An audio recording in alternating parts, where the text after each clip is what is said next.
Okay, this is part one of how to heat weld tabs and shoes.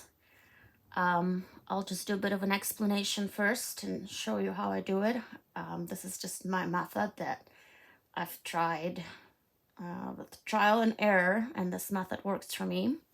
Now today I'm heat welding new shoes on, brand new, clean, already prepared, fed the horse. The reason I tend to do my own tabs from new is I sometimes require quite a bit of adjustment. I've got two shoes here, so I've got a right hind and a left hind. Left hind, I've basically only touched up the backs over here.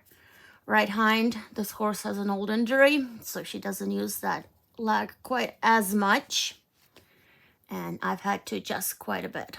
So as you can see on here, the two differences. I could go for a size smaller, but it's not long enough. So she takes 114s. She grew out of 110s, in fact. So I can't do one that's 114 and the other one that's 110. Those guys are already hind pattern, and I just gotta make sure that she gets proper length as well, not just width. So I was hoping to reuse the old set of shoes. They are a little skinny. Those are them. I was gonna cut the tabs and put new ones on, but she's worn them quite a bit here. Sorry about that. I'm trying to make sure I pay attention to the camera. Now, this is her left hind. This is her compensatory leg. So interesting to see her wear pattern. This is the lateral side where she's worn it quite a bit more than over here on the medial side. They are quite a bit thinner. It's hard to tell with the tabs, but she's used them quite well at this point. That's why I'm putting new shoes on. Now, that being said, I have put new tabs on takeoff shoes whenever I can reuse them. Like I said, I was hoping to do it this time, but I cannot. Now, I just have a cheap heat gun off of Amazon. No particular model, name, just says heat gun on it. This is about I think about 8 mil, if I'm not wrong. Works for me. The next size up is too big. I think I couldn't find the one in between. So this is what I use. I've got the tabs all ready as well. I only do 3. She doesn't need more than that. Now, in terms of how I put them on, I typically line them up so that my toe's quite open. Otherwise, I can't put my shoe far enough forward.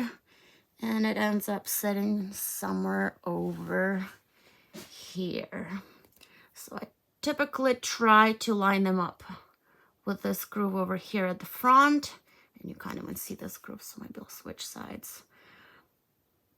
Line up with one groove at the front, the very first one, and make sure the other one covers the groove in the back. Now, I'm gonna, just because I'm touching them with my bare hands, I'm gonna spray this really well and show you my gluing my heat welding process.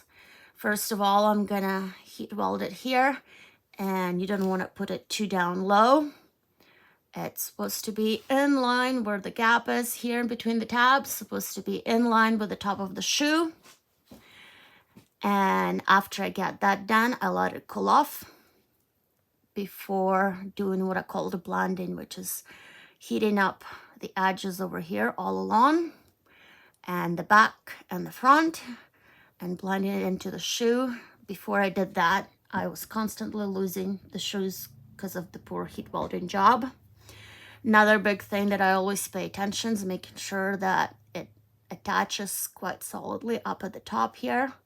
Sometimes, even if I try my best, the heat welding job doesn't work out too well, and then there's gap once it's in here. There ends up being a little gap over here where the dirt can get in and destroy my job. Pulling the shoe off. Okay, so I think I've covered the main thing for explanation. Now time to do the job.